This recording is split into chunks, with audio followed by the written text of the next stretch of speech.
Let's start with the AC power wiring. Step 1.1.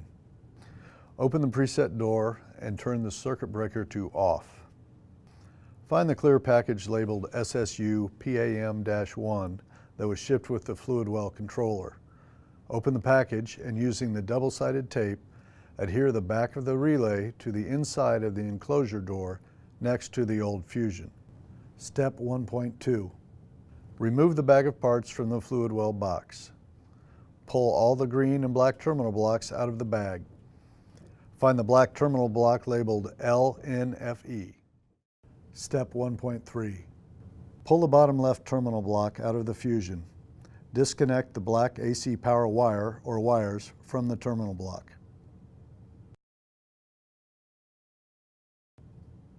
Connect them to the Fluidwell terminal L.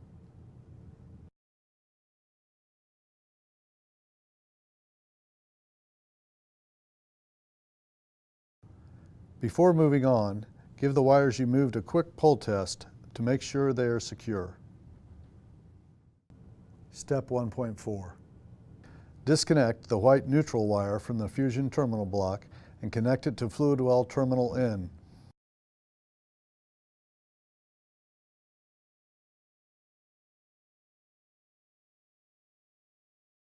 Then connect the white neutral wire from the relay to the same terminal N.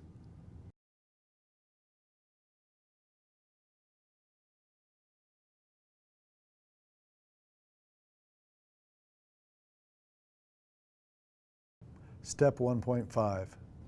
Disconnect the green ground wire from the Fusion terminal block and connect it to Fluidwell FE.